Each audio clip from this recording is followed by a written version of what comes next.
नमस्कार फ्रेंड्स, आप सभी का स्वागत है ललित कला ज्ञान में। तो जैसा कि आप यहाँ पे देख पा रहे हो, जो हमारा पार्ट 2 है पीजीटी जो एस्टेट फाइन आर्ट का। तो इससे पहले जो पार्ट 1 है वो तो अपलोड हो चुका है और आप सब कमेंट कर रहे थे सर पार्ट 2 भी करवा दीजिए। तो यहाँ पे हम जो है वो पार्ट 2 लेकर के आए हैं। तो इसमें जो है हम 121 से 150 तक यानी 150 तक जो प्रश्न है वो सारे हम सोल्व करेंगे यहाँ पे। तो विद एक्सप्लेनेशन भी हम देखेंगे, साथ में इनकी पूरी डिटेल में आपको बताऊंगा। और आपको अगर वीडियो पसंद आए तो प्लीज़ वीडियो को लाइक करना और अपने दोस्तों के साथ शेयर भी करना। और एस्टेट के एग्ज़ाम जो हैं आपके अभी होने वाले हैं, आशा करते हैं आपके एग्ज़ाम अच्छे जाएं। तो बिना देरी के हम शुरू करते हैं। सबसे पहले हमारे सामने यहाँ पे 121 नंबर क्वेश्चन है कि निम्नलिखित में से कौन सा पूरक रंग नहीं है। बहुत शानदार क्वेश्चन है। आपको कम्प्लीमेंट्री कलर स्कीम पता होना चाहिए। इंग्लिश में क्या बोलते हैं? Complementary colour scheme. जो इंग्लिश मीडियम वाले हैं वो इंग्लिश में देखें, हिंदी मीडियम वाले हिंदी में देखें। हिंदी में हम पूरक रंग भी कहते हैं। दूसरा एक शब्द और है जिसे हम विरोधी रंग भी कहते हैं। तो पूरक रंग या फिर विरोधी रंग एक ही बात होती है।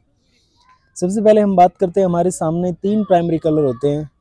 कौन कौन से? एक तो होता है रेड कलर यानी लाल रंग, एक होता है येलो यानी पीला कलर, दूसरा कौन सा होता है? ब्लू कलर यानी RYB। ये 3 कलर होते हैं हमारे सामने। हम क्या करते हैं, इन तीनों कलर को जब आपस में मिलाते हैं तो सेकेंडरी कलर हमें प्राप्त होते हैं। यानी कि दो दो को आपस में मिलाने से, जैसे मैंने लाल और पीला कलर जो है वो मिलाया तो नारंगी प्राप्त हुआ। कौन सा प्राप्त हुआ? नारंगी। तो अब यहाँ पे आपको बात ये देखनी है कि जब मैंने इस 2 रंग को मिला दिया तो ये रंग प्राप्त हुआ। बाकी जो प्राइमरी कलर जो एक सिंगल बच जाता है वो इसका विरोधी कलर होता है, ये ध्यान रखना। जैसे दोबारा अगर मैं आपको बताऊं कि हम दूसरे रंग को एक बार के लिए मिलाते हैं। मान लो मैंने यहाँ पे ब्लू और येलो को मिलाया, यानी इन दोनों को मिला दिया। तो ब्लू और येलो को मिलाने से कौन सा बना है? ग्रीन कलर बन गया, हरा रंग बन गया।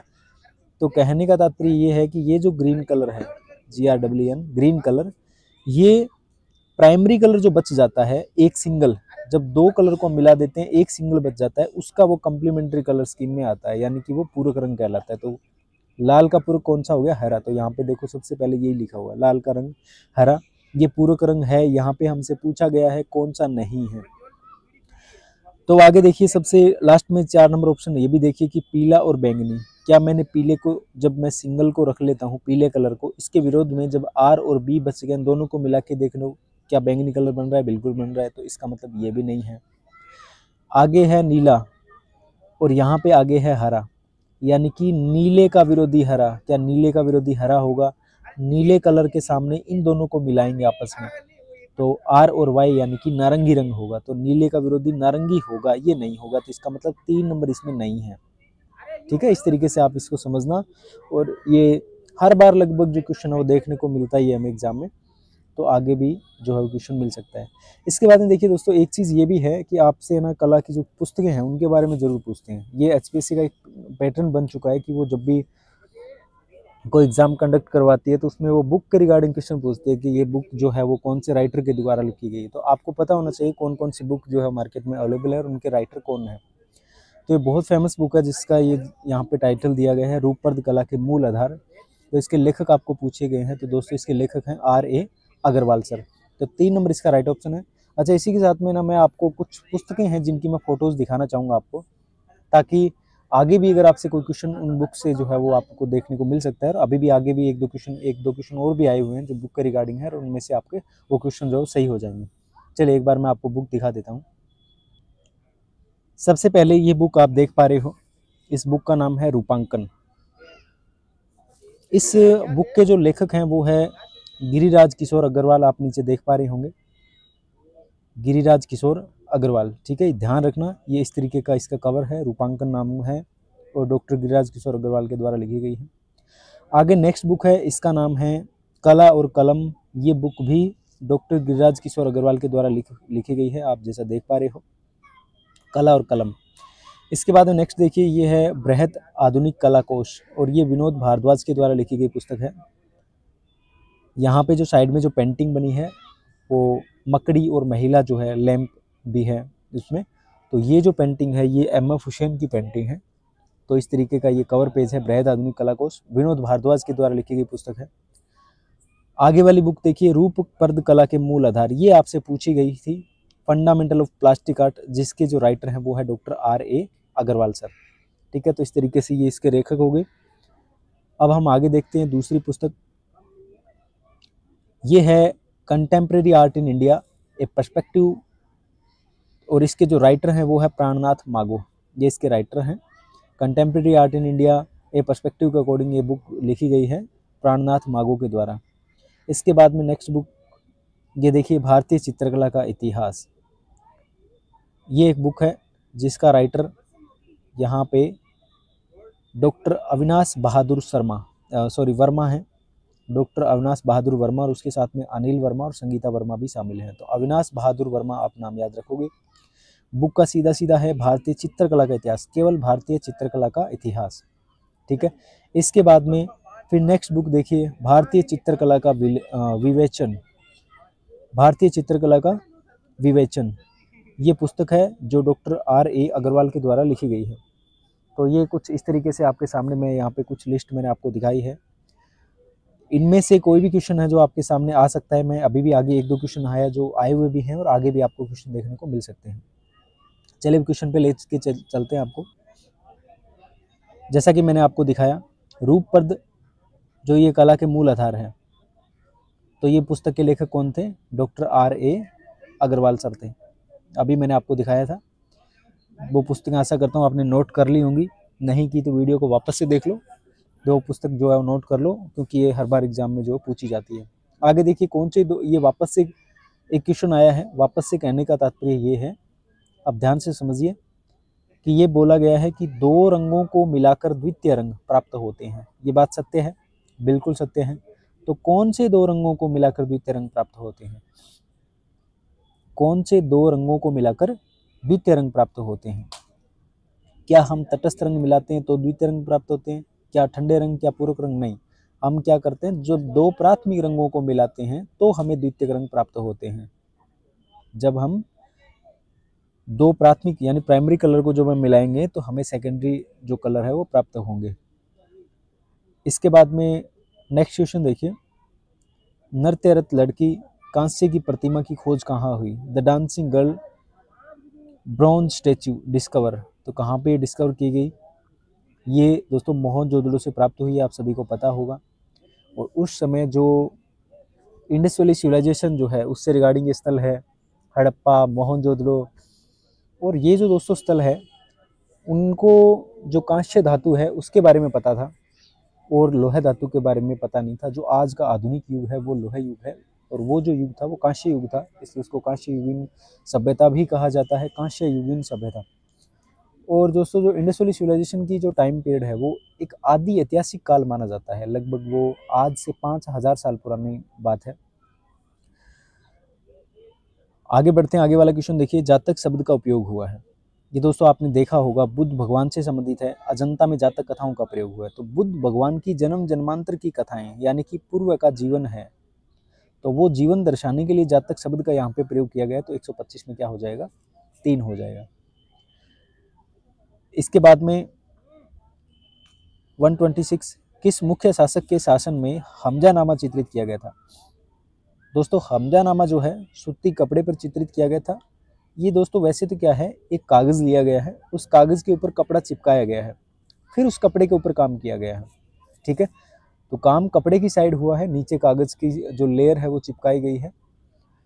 और ये दोस्तों हुमायूं के टाइम पे तो शुरू हुआ था, शुरुआत हो गई थी, लेकिन जो काम एक्चुअल में जो काम हुआ है ज़्यादा, इसका जो कंप्लीट हुई है वो अकबर के काल में की गई थी। मीर सैयद अली, ख्वाजा अब्दुल समद जो है, ये दो आर्टिस्ट थे जो हुमायूं अपने साथ लेकर के आया था। तो उन दो कलाकारों के द्वारा इसमें खूब सारा काम किया गया है। दास्तान अमीर हमजा, दोस्तों इसकी एक खास बात और भी है, इसको मुगल चित्रकला का उद्गम ग्रंथ माना जाता है, यानी कि मुगल चित्रकला की जो शुरुआत होती है वो इसी हमजानामा जो दास्तान अमीर हमजा है, इसी से इसकी शुरुआत मानी जाती है। आगे वाले क्वेश्चन पे बढ़ते हैं। 127, सांची का महान स्तूप किस सम्राट द्वारा बनवाया गया था? दोस्तों बहुत शानदार क्वेश्चन है, इसके बारे में भी कई सारे क्वेश्चन आ जाते हैं। सांची का जो स्तूप है वो सम्राट अशोक के द्वारा बनाया गया था, अशोक का द ग्रेट, अशोक महान के द्वारा। ये मौर्यकालीन राजा थे और दोस्तों जो सांची का स्तूप है उसकी जो आर्किटेक्चर है उसके बारे में आपको पता होना चाहिए, क्योंकि उसके बारे में पूछ लेते हैं कि इसमें हर्मिका क्या है, मेढ़ी क्या है, मेढ़ी किससे संबंधित है, तो स्तूप से संबंधित है, इस तरीके से। तो दोस्तों इसकी सबसे पहले क्या है, चारों ओर 4 तोरण द्वार बनते हैं जिसमें 3 बडेरियाँ रहती हैं, ठीक है। चारों ओर 4 तोरण द्वार बनते हैं, एक इधर भी बनेगा। इसके बाद में फिर यहाँ पे क्या है, एक वॉल निकाली जाती है जिसको वेदिका बोलते हैं। फिर उसके बाद में यहाँ पे एक राउंड जैसा कुछ चौकी जैसी बनती है, ये होती है दोस्तों मेढ़ी। क्या होती है, मेढ़ी। जो पाइप जैसी होती है इसको मेढ़ी बोलते हैं। फिर इस मेढ़ी के ऊपर यहाँ पे ग्रिल लगा देते हैं, इस चारों ओर से यहाँ पे सीढ़ियाँ चढ़ती है इसके ऊपर। फिर उसके ऊपर एक गोल भाग होता है जिसको बोलते हैं अंड भाग।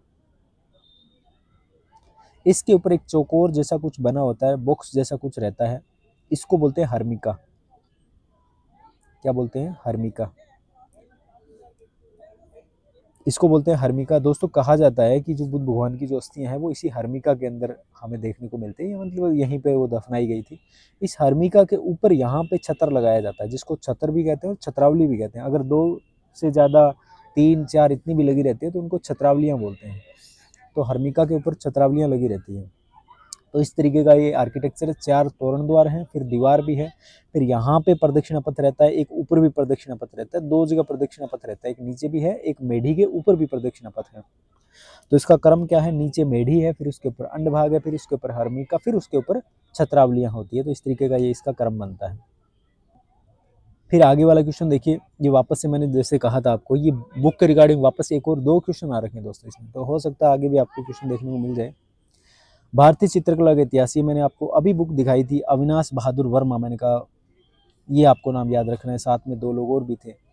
तो अविनाश बहादुर वर्मा, ये भारतीय चित्रकला का इतिहास जो मैंने आपको बुक दिखाई थी वही है, और इसके बारे में भी यहाँ पे आपसे पूछा गया है। चलिए आगे बढ़ते हैं। लिंगराज मंदिर कहाँ पे, बहुत शानदार क्वेश्चन है। मंदिर को लेकर तो क्वेश्चन बनते ही बनते हैं, कोई भी आर्ट का एग्जाम हो उसमें। ये उड़ीसा के भुवनेश्वर में है। कहाँ पे है, उड़ीसा, ओडिशा भुवनेश्वर में है। ये बहुत फेमस मंदिर है दोस्तों। ये जो मंदिर है, ये मंदिर 11वीं सदी के अंदर बनाया गया था। 11वीं सदी में। आधुनिक जो वर्तमान स्वरूप है इसका 12वीं सदी का वैसे माना जाता है। तो लगभग आप मान के चलिए 11वीं सदी में ये मंदिर बना था। और गोंड शासक थे एक राजा ययाति केसरी। ययाति केसरी यानी केसरी राजा थे। उन केसरी राजा के द्वारा ये मंदिर बनवाया गया था 11वीं सदी के अंदर, और ये शिव भगवान को समर्पित है। और दोस्तों ये जो मंदिर है वो नागर शैली में बना है। उड़ीसा के अंदर जो नागर शैली होती है उसको कलिंग शैली भी बोला जाता है। क्या बोला जाता है, कलिंग शैली। ये नागर शैली का ही रूप है, उत्तरी भारत की शैली है, कलिंगा या कलिंग शैली भी कहा जाता है। इसका अर्थ क्या हुआ दोस्तों, हमारे यहाँ क्या है, मंदिर जो स्थापत्य आर्किटेक्चर है उसकी 3 स्टाइल रहती है, एक नागर है, एक द्रविड़ है, एक वेसर है। नागर शैली है वो उत्तरी भारत की होती है, द्रविड़ शैली दक्षिण भारत की होती है, और जो वेसर शैली होती है वो मध्य भारत की है। नागर शैली में मंदिर चौकी के ऊपर बनेगा, मंदिर क्या बनेगा, चौकी के ऊपर। और द्रविड़ शैली में मंदिर सीधा बनेगा। नागर शैली में जो मंदिर उत्तरी भारत में बनते हैं वो वॉल से घेर कर नहीं बनाते, खुला मंदिर बना देंगे, आजू बाजू कोई वॉल नहीं निकालेंगे, सीधा बनेगा। लेकिन दक्षिण भारत में क्या देखने को मिलता है, चारों ओर दीवारों से बंद करेंगे और उन दीवारों पे भी दरवाजे बनाते हैं, जिनको बोला, जो तोरण द्वार बनते हैं जिनको बोला जाता है गोपुरम। दक्षिणी भारत की वो स्टाइल रहती है, द्रविड़ शैली में गोपुरम बनते हैं। गोपुरम केवल द्रविड़ शैली में बनते हैं दक्षिण भारत में, ठीक है। और मंदिर के प्रांगण में एक जलाशय भी बनाया जाता है। तो अगर मान लो मंदिर चौकी पे नहीं बना है, प्रांगण में जलाशय बन गया, पुष्कर सरोवरिणी, जैसे हम मदुरई मीनाक्षी टेम्पल की बात करें वहाँ पे बना हुआ है, और गोपुरम भी बने हुए हैं, वॉल से घिरा हुआ है, तो इस तरीके की जो स्टाइल है वो द्रविड़ शैली है। मंदिर अगर चौकी के ऊपर बना है, ठीक है, चारों ओर दीवारें वगैरह कुछ भी नहीं है, तो वो मंदिर कौन सी स्टाइल में आ गया, वो नागर शैली में आ गया। मंदिर मान लो चौकी के ऊपर बना है, फिर भी उसके साथ में एक जलाशय बना दिया, तो वो दोनों नागर शैली की भी स्टाइल आ गई, इसमें चौकी पे बन गया जगती पे, और जलाशय भी बन गया, तो इसका मतलब दोनों चीजें आ गई, तो वो वेसर हो गया। तो यानी नागर और द्रविड़ दोनों का मिक्सचर जो होता है वो कौन सा होता है, वेसर शैली कहलाती है दोस्तों। अब देखिए ये कलिंगा शैली जो होती है ना वो नागर शैली का ही रूप है। ये मंदिर के बारे में थोड़ी मैं आपको डिटेल देना चाहूँगा ताकि आपको ये याद रहे। कलिंगा शैली मैंने आपको बता दिया। मंदिर जो है, ये मंदिर के 4 भाग हैं। कितने भाग हैं, 4 भाग। सबसे पहले देखना आप, मैं इनके आपको फ़ोटो दिखाना चाहूँगा दोस्तों। एक फ़ोटो मैंने तैयार की है, वो आप फ़ोटो देखो, उसके अकॉर्डिंग मैं आपको उसी में समझा दूँगा, चीज़ें आपको समझ में आ जाएगी। अब ये देखो, इसमें आप देख पा रहे हो, इसमें 4 चीज़ें हैं। ये 1, ये 2, ये 3 और ये 4, ठीक है? 4 चीज़ें आपको नज़र आ रही हैं। अब इसमें क्या है दोस्तों, ये जो सबसे पहले यहाँ से एंटर करते हैं इस वाले में, ये यहाँ से जब एंटर करते हैं, ये पहला जो आर्किटेक्चर जो बना हुआ है ना, ये क्या है? ये सबसे पहले है, इसको बोलते हैं भोग मंडप। यहाँ पे सबसे पहले खाना खिलाया जाता है दोस्तों। क्या है ये? भोग मंडप है। इसके बाद में दूसरा जो बना हुआ है ना, ये छोटा वाला, इसको बोलते हैं नट मंडप। इसमें नृत्य वगैरह होते थे, मतलब बहुत पुरानी बात है ये नट मंडप है। उसके बाद में ये जो तीसरा बना हुआ है ना दोस्तों, इसको बोलते हैं जगमोहन। क्या बोलते हैं? जगमोहन। जगमोहन का मतलब होता है सभा मंडप। क्या होता है? सभा मंडप, सभा, सभागार जिसे हम कहते हैं, यानी कि ये बैठक के लिए काम आता है। फिर उसके बाद में लास्ट में बच गया ये दोस्तों, इसको बोलते हैं विमान। क्या बोलते हैं? विमान। विमान यानी कि जो मुख्य मंदिर होता है उसको विमान भी बोलते हैं, जिसको गर्भगृह भी कहा जाता है, ठीक है? तो ये गर्भगृह हो गया लास्ट वाला। समझ में आया यहाँ तक? ठीक है। ये इसके 4 भाग हुए। सबसे पहले भोग मंडप है, फिर नट मंडप है, फिर जगमोहन है, फिर विमान यानी गर्भगृह। ये इसके 4 भाग हो गए लिंगराज मंदिर के। ये हर जगह काम आता है दोस्तों, हर जगह काम आएगा आपको। अब देखिए, इसमें कहा गया है कि इसमें 4 तरीके जो हैं, इसमें एक स्टाइल काम में ली गई है जिसको बोलते हैं देउल। क्या बोलते हैं? देउल।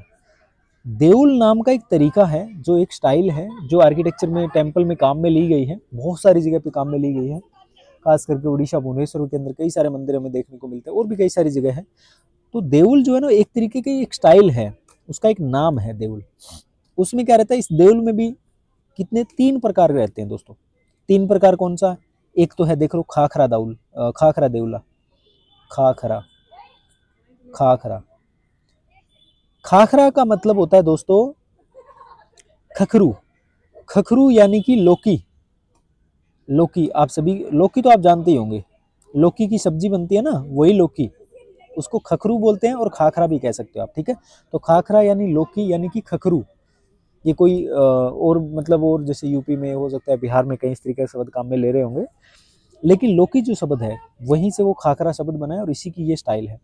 इसमें क्या रहता है दोस्तों, इसमें जो ऊपर का जो स्टाइल है ये वाला, ये क्या है, इस तरीके का जो राउंड रहता है दोस्तों, इस तरीके का राउंड रहता है, तो इसलिए इसको क्या बोला जाता है, ये लौकी के जैसा दिखता है, इसलिए इसका स्टाइल है खाखरा देउल स्टाइल। ये यहाँ पे काम में लिया गया है, ठीक है? इसके अलावा फिर आगे जब आप बढ़ते हैं तो इसमें क्या है, ये जैसे इसकी छत क्या होती है, पिरामिड नुमा। दूसरे जो 2 बीच में और बने ना, एक तो है नट मंडप, एक है आपका सभा मंडप। इन दोनों की छत देखना सीधी, एकदम सीधी सपाट बनी है एकदम, इसमें कोई कर्व नहीं है। तो इस तरीके की छत जो होती है, ज़्यादा ऊंचाई भी नहीं रखते, और इसको बोलते हैं पीढ़ा देउल। क्या बोलते हैं? पीढ़ा देउल। पीढ़ा देउल बोलते हैं, याद रखना, पीढ़ा देउल होता है। इसके बाद में फिर आगे वाली स्टाइल, ये जो नेक्स्ट बच गया, इसको बोलते हैं रेखा देउल। रेखा मतलब लंबा, एकदम सीधा, रेखा की जैसा सीधी रेखा, लंबा ऐसे दिखता है, तो ये होता है रेखा देउल। क्या होता है? रेखा देउल। ये जो विमान बना है ना, वो रेखा देउल स्टाइल में है, याद हो गया। ये गर्भगृह, इसको रेखा देउल भी बोलते हैं। तो इसमें 3 तरीके की स्टाइल है। सबसे पहले जो आपका भोग मंडप है, जो खाखरा देउल स्टाइल का है, बीच वाले दोनों है वो पीढ़ा देउल है, लास्ट वाला रेखा देउल प्रकार का है। इस तरीके से ये इसके 3 स्टाइल हो गए। अब मैं आपको दिखाऊं यहाँ पे कि खाखरा देउल स्टाइल और पीढ़ा देउल स्टाइल के कुछ मेरे पास एग्जाम्पल भी हैं। 1-2 एग्जाम्पल है जिसमें खाखरा का भी, ये नेट के अंदर भी दोस्तों पूछा गया है। ये देखिए, ये आप फोटो देख पा रहे हो, ये कौन सी है पहले तो आप पहचानो, फिर मैं बता दूंगा आपको तुरंत। आप पहचानो, क्या आपको पता है कौन सा मंदिर है दोस्तों? ये आप जो देख पा रहे हो ना, ये है जगमोहन। क्या है ये एक्चुअल में क्या है? जगमोहन। इसके पीछे ना यहाँ पे एक मंदिर था, बहुत ऊंचा, इस तरीके से ये करों में जाता हुआ, यहाँ पे एक मंदिर था इधर ऐसे करके, और ऊंचा मंदिर था पूरा। इसके पीछे ये गर्भगृह था, और ये आगे बना हुआ, ये गर्भगृह और आगे है जगमोहन यानी कि सभा मंडप। फिर बीच में गैप छोड़ के फिर आगे यहाँ पे देखना दोस्तों, ये आर्किटेक्चर यहाँ पे नजर आ रहा है आपको, देखो ध्यान से। ये है यहाँ पे कौन सा? यहाँ पे है नट मंडप। फिर इसके अलावा अलग से एक और बना हुआ था भोग मंडप, लेकिन ये दोस्तों है कहाँ पे? ये है दोस्तों उड़ीसा के अंदर, कौन सा, कोणार्क टेम्पल, जो सूर्य मंदिर जिसको ब्लैक पेगोडा के नाम से जानते हैं ना, ये वही है। ठीक है, तो ये देखो इसकी सीधी सीधी रेखाएं हैं, तो ये कौन सी स्टाइल में है, ये मैं इसलिए दिखा रहा हूँ, ये कौन सी स्टाइल में है, पिरामिड जैसे आकार में बना है, तो इसका मतलब ये पीढ़ा देउल है। कौन सा है, पीढ़ा देउल। तो कोणार्क के सूर्य मंदिर का जो जगमोहन जो है वो पीढ़ा देउल प्रकार का है। Is that clear? ओके, आगे बढ़ते हैं। ये देखिए, ये मंदिर है दोस्तों भुवनेश्वर के अंदर ही है। इस मंदिर का नाम है वेताल देउल। क्या नाम है, वेताल देउल। ये नेट के अंदर पूछा गया था दोस्तों। ये वेताल मंदिर का नाम है, वेताल, भुवनेश्वर में, और ये देउल प्रकार का मंदिर है। तो ये वेताल देउल है, ये देउल प्रकार का मंदिर हो गया। तो कौन सा देउल है ये, यहाँ पे देखो राउंड दिख रहा है ना आपको, इस तरीके का राउंड दिख रहा है आपको, तो ये कौन सा है, ये है खाखरा देउल, यानी कि लोकी के जैसा। तो ये खाखरा देउल प्रकार का है। कौन सा देउल है ये, खाखरा देउल। तो वेताल देउल जो मंदिर है वो खाखरा देउल है, याद रखना। कौन सा है, Khakhara Deul. Is that clear? तो ये यहाँ पे आपने देख लिया, ये दो मंदिर मैंने आपको एग्जाम्पल के तौर पे दिखा दिया। तो जैसे कि आपने देखा लिंगराज मंदिर के मैंने उसके बारे में आपको पूरी जानकारी जो है वो लगभग आपको बता दी है। यहाँ पे दोस्तों एक हमें गज सोडूम नाम की भी एक चीज मिलती है, गज सोडूम। लिंगराज मंदिर में गज सोडूम, यहाँ पे मैं लिख देता हूँ, गज सोडूम। ये जो गोंड राजा थे ना, ये बनवाते थे इस तरीके का। गोंड राजा जो थे ना, वो इस तरीके का आर्किटेक्चर में वो काम में लेते थे। गज सोडूम का मतलब होता है हाथी, हाथी के ऊपर शेर बनाएंगे, पीठ के ऊपर जैसे अटैक करता हुआ। गज सोडूम, हाथी के ऊपर शेर, यानी कि हाथी तो क्या, ठीक है वो राजा है, लेकिन वो गोंड राजा वो साबित करना चाह रहे हैं कि पावर, ताकत जो है वो हम में है, हमने हाथी को दबा लिया, इतना बड़ा विशाल है फिर भी हमने दबा लिया, हम शेर हैं। तो वो गज सोडूम बोलते हैं उसको। ठीक है, वो लिंगराज मंदिर में बने हुए हैं। चलिए आगे बढ़ते हैं। मांडना शब्द, दोस्तों इस शब्द से तो आप सुपरिचित होंगे, कोई दिक्कत ही नहीं है। मांडना कहाँ से है, राजस्थान में खूब सारे बनते हैं। आगे बढ़ते हैं। सवर्णिम अनुपात विभाजन का सिद्धांत प्रतिपादित किया था, ये दोस्तों 303 ईस्वी पूर्व में दिया गया था। 300 लगभग 300 आप मान के चलो, 300 ईस्वी के अंदर ये दिया गया था, ईस्वी पूर्व में। यूक्लिड नाम के एक विद्वान थे, उन्होंने स्वर्णिम गोल्डन, जो प्रिंसिपल ऑफ गोल्डन सेक्शन जो है वो इसके द्वारा दिया गया था। Principle of golden section established by Euclid, याद रखना। जो अनुपात के अंदर काम आता है दोस्तों, अंतराल में काम में लेते हैं इसको, कहाँ पे, अनुपात में, अंतराल में काम में लेते हैं। आगे देखिए 132, अलंकृत हाशियों का चित्रण किस शैली में हुआ है। सबसे पहले आपको पता होना चाहिए हाशिए है क्या। हाशियों का मतलब होता है जो चित्र बनाते हैं उस चित्र के चारों तरफ बॉर्डर बनाते हैं। बॉर्डर फ्लैट कलर भी काम में लेते हैं, अलंकृत भी बॉर्डर, जैसे एक फ्लैट कलर क्या हो गया, सीधा रेड कलर कर दिया, इधर भी रेड हो गया, इधर भी रेड हो गया, और इधर भी रेड हो गया। इस तरीके के हमें कहाँ पे देखने को मिलते हैं, राजस्थानी शैली में, पहाड़ी शैली में, दक्षिणी शैली में, मुगल शैली में देखने को मिलते हैं। लेकिन इस रेड बॉर्डर पे भी न बना करके अलंकृत बॉर्डर भी बनाई गई है। तो वो इस तरीके का जो आर्किटेक्चर हमें देखने को मिलता है वो दोस्तों मुगल शैली में देखने को मिलता है। तो वो हाशिए क्या होते हैं, बॉर्डर होती है। हाशिए क्या है, हाशिए बॉर्डर है। ठीक है, और ये कहाँ पे देखने को मिलेगा आपको, मुगल शैली में, याद रखना। प्रागैतिहासिक में कहाँ है, अपभ्रंश में कहाँ, पाल में कहाँ, केवल मुगल ही तो है ऑप्शन। राजस्थानी पहाड़ी ये देते फिर भी कंफ्यूजन में जाते हैं आप, तो मुगल शैली है। ठीक है, आगे बढ़ते हैं। किसके शासनकाल में तूतीनामा पुस्तक चित्रित हुई थी। ये दोस्तों ये ग्रंथ है, जो ग्रंथ जो है ये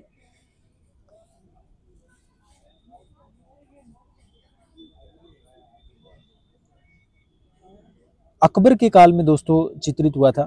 इसके अंदर 250 चित्र हैं और लघु चित्र हैं। क्या है, लघु चित्र। जुदाई और सिराजी, यानी मीर सैयद अली जुदाई और ख्वाजा अब्दुल समद सिराजी जो चित्रकार थे, उनकी देख रेख में इसका चित्रण हुआ था।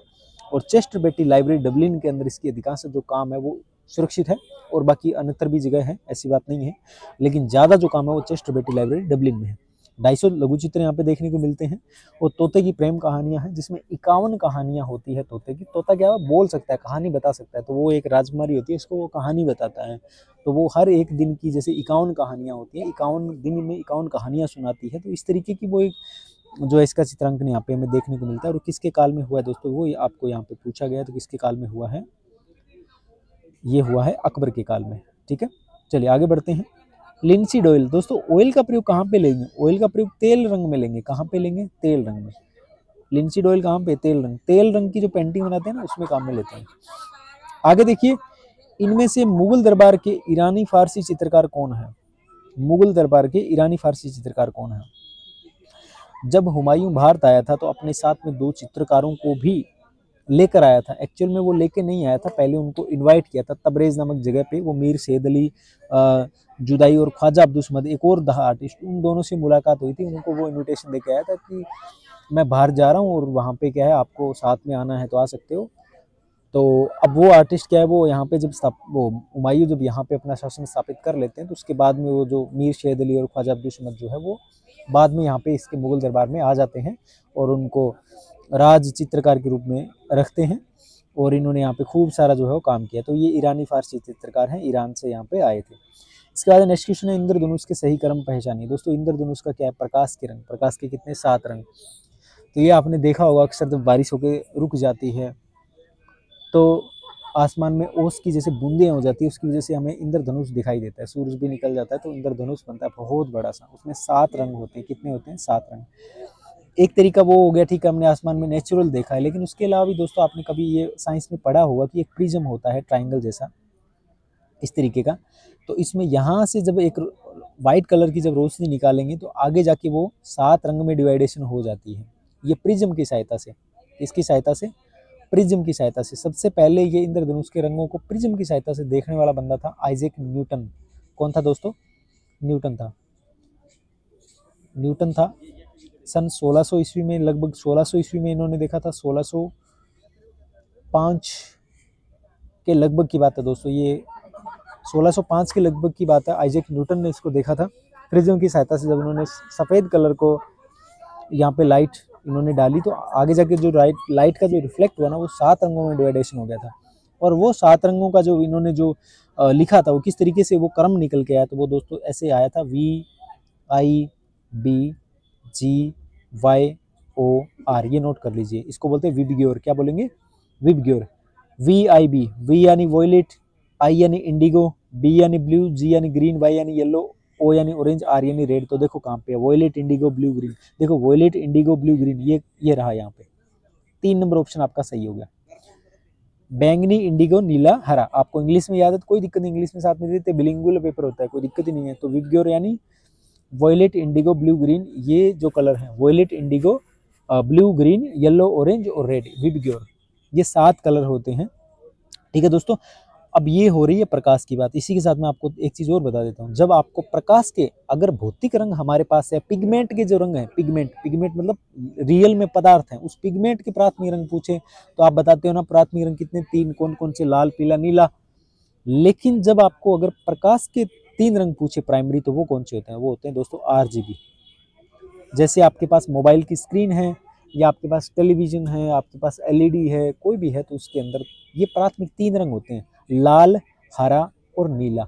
इन तीनों रंगों को जब हम साथ में मिला देते हैं तो हमें रंग प्राप्त होता है दोस्तों सफेद। यानी 3 ये लाइट हैं, 3 प्रकाश हैं, ये एक लाल रंग का प्रकाश है, एक हरे रंग का प्रकाश है और एक नीले रंग का प्रकाश। इन तीनों प्रकाश को अगर हम मिला देंगे तो हमें सफेद प्रकाश प्राप्त होगा, याद रखना। लेकिन जब हम पिगमेंट 3 कलर मिलाएंगे तो हमें दूसरा रंग प्राप्त होगा, यानी डार्क ग्रे टाइप का कलर हमें प्राप्त होगा। तो इनको मिलाने से कौन सा बनेगा, सफेद। बाकी आजू बाजू मिलाते हैं तो उनका भी अलग अलग कलर बनता है, वो मैं आगे कोई नेक्स्ट क्लास में आपको समझाएंगे। ठीक है, अभी के लिए इतना ही, आगे बढ़ते हैं। इस वर्ण नियोजन में केवल श्याम व श्वेत वर्ण का ही प्रयोग किया जाता है, तो वो क्या है, सफेद और काला रंग, श्वेत व श्याम वर्ण होता है। तो वो कौन सा है, वो दोस्तों एक्रोमेटिक है, वर्ण शून्यता बोलते हैं इसको। इसको एक नाम और भी देते हैं, neutral colour, NEUTRAL, neutral colour. Neutral colour यानी वही वर्ण शून्यता, श्याम व श्वेत कलर होता है। ठीक है, इसको तटस्थ रंग भी कहते हैं। क्या कहते हैं, तटस्थ रंग। इस योजना को तटस्थ रंग भी कहते हैं। आगे बढ़ते हैं। षडांग भारतीय चित्रकला 6 अंग के लेखक कौन है दोस्तों। सबसे पहले ग्रंथ था वात्स्यायन लेखक था, उसका ग्रंथ था कामसूत्र। तो उसमें क्या है, 64 प्रकार की कलाएं बताई गई थी, 64 प्रकार की कलाएं बताई गई थी। कितनी, 64। उन कलाओं में से आलेख्यम का यहाँ पे वो इन्होंने, आलेख्यम मतलब चित्रकला, उसके बारे में इन्होंने यहाँ पे व्याख्या की है, टीकाकरण किया है, यानी कि एक तरीके से रिसर्च की है, वापस से उसको एक्सप्लोर किया है, उन्होंने डिटेल में जानकारी दी। तो उसमें बताया उन्होंने, वो लगभग 11वीं-12वीं सदी में था। जयपुर के यहाँ पे स्वाई जय सिंह थे, उनके दरबार पंडित थे, 11वीं-12वीं सदी के अंदर उन्होंने बताया था। एक फॉर्मूला दिया था दोस्तों, उन्होंने कहा कि भारतीय चित्रकला के मर्म को समझने के लिए या बनाने के लिए उसमें 6 अंग होते हैं, वो स्पेसिफिक, वो जरूरी हैं। तो उन्होंने कहा रूप भेदा परमाणानि भाव लवण योजनम सादृश्यम वर्णिका भंग इति चित्र षडंगकम। रूप भेदा परमाणानि भाव लवण्यम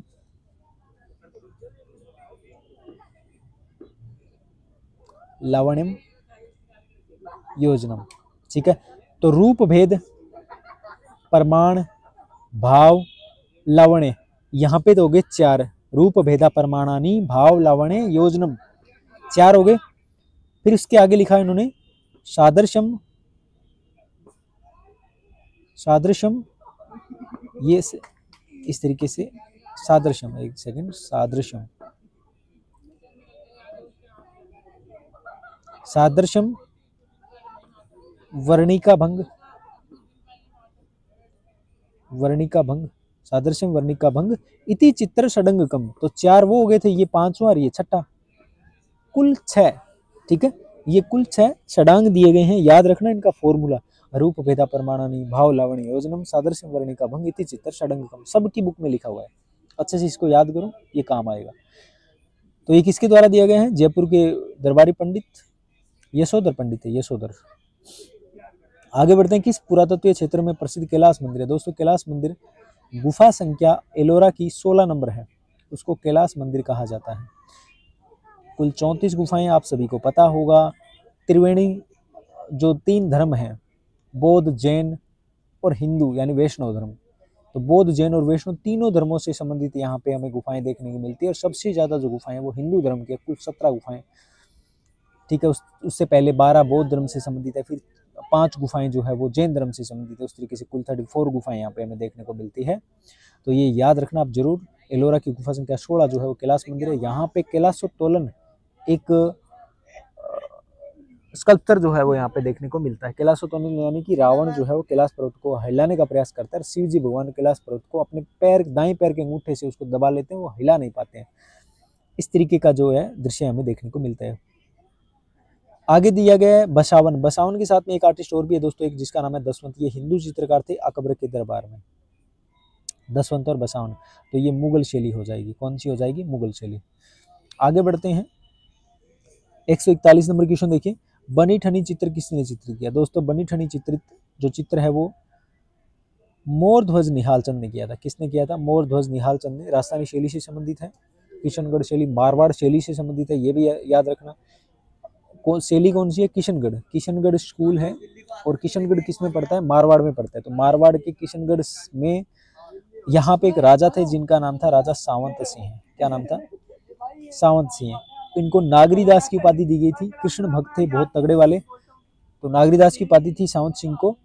और इनके दरबार में ये मोर ध्वज निहाल चंद आर्टिस्ट था, और इनकी वो प्रेमिका थी मोर प्रिया, ये विष्णु प्रिया उसका नाम था, और उसी को राधा के रूप में चित्रित किया। और वो बनी ठनी यानी कि सजी धजी, बनी ठनी यानी सजी धजी, ठीक है। तो राधा के रूप में मोर ध्वज निहाल चंद ने उसको चित्रित किया था। और इसी बनी ठनी पे भारत सरकार ने 1973 के अंदर डाक टिकट भी जारी किया है, ठीक है, पोस्ट कार्ड जारी किया है, यानी कि 1973 के अंदर डाक टिकट भी इसके ऊपर जारी हो चुका है।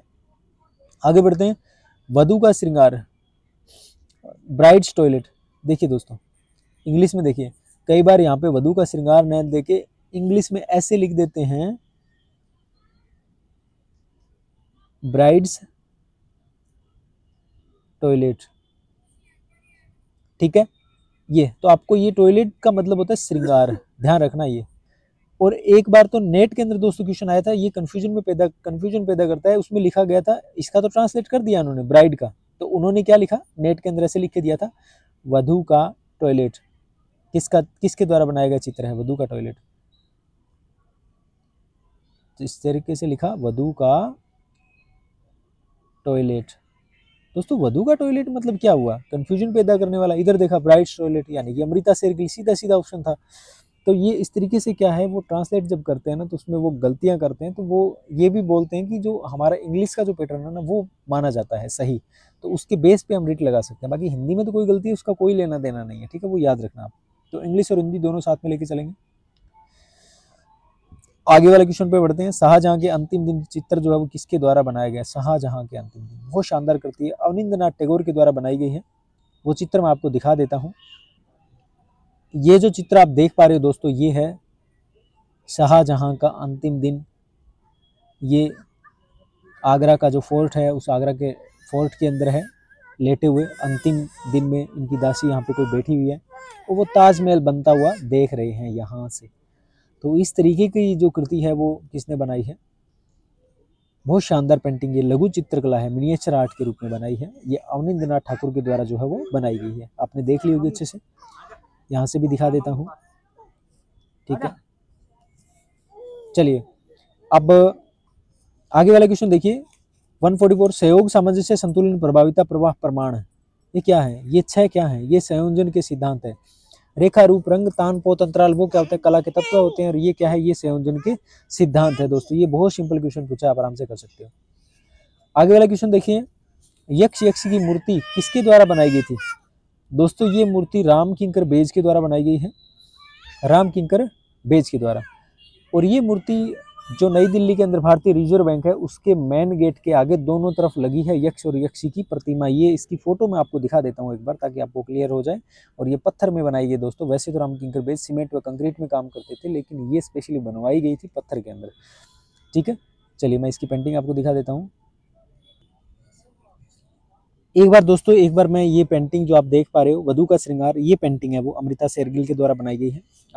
एक बार आप ये भी देख लीजिए, वधू का श्रृंगार, ठीक है, ये पेंटिंग है वो। अभी आगे आ गई तो मैंने सोचा आपको दिखाई देते हैं। अब नेक्स्ट मैं आपको वो दिखा रहा हूँ, यक्षी की प्रतिमा जो भारतीय रिजर्व बैंक के आगे लगी हुई है, स्टेच्यू। दोस्तों ये है वो प्रतिमा यक्ष और यक्षी की, जो भारतीय जो रिजर्व बैंक है उसके आगे लगी हुई है। और इसको देखो दोस्तों आप, पूरे तरीके से राउंड एकदम करो, वो राउंड नहीं है पूरी तरीके से। उसमें जैसे होता है ना कि आप देख रहे हो ज्योमेट्रिकल टाइप्स में थोड़ा दिखेगा आपको, फ्लैट टाइप सा, ठीक है। तो घनत्व शैली इसमें हमें नजर आती है देखने को। तो ये है यक्ष और ये है यक्षी।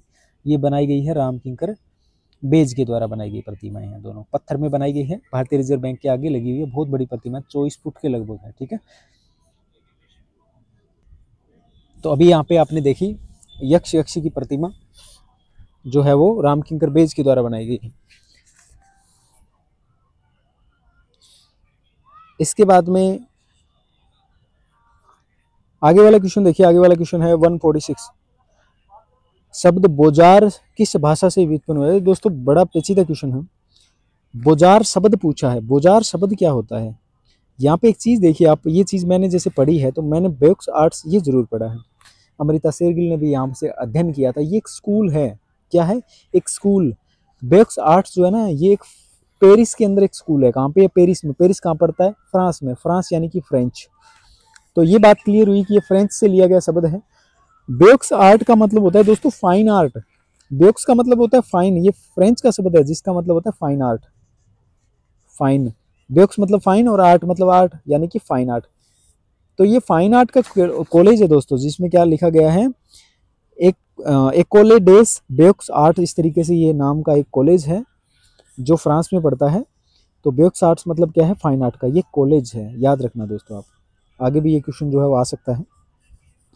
आगे वाला क्वेश्चन देखिए 147। सावंत सिंह किस शैली का आश्रय देते थे? देखिए दोस्तों अभी वापस से ये क्वेश्चन आ गया। अभी हमने ऊपर जिक्र किया था, मैंने आपको पूरा बताया था। किशनगढ़ शैली के बारे में सावंत सिंह किस नाम से जाने जाते हैं? उपनाम क्या था इसका?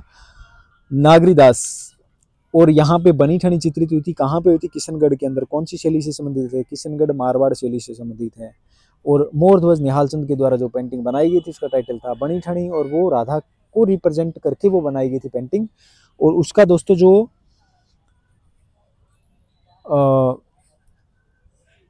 डाक टिकट जो जारी हुआ था वो 1973 के अंदर हुआ था। ये भी शानदार क्वेश्चन है, वो आपके आगे देखने को मिल सकता है कभी भी, तो वो भी आप याद रखें। आगे क्वेश्चन देखिए 148। इनमें से ग्राफिक आर्टिस्ट कौन है? ग्राफिक आर्टिस्ट मतलब प्रिंट मेकर आर्टिस्ट पूछा गया दोस्तों। इसमें जो है वो है कृष्णा रेड्डी।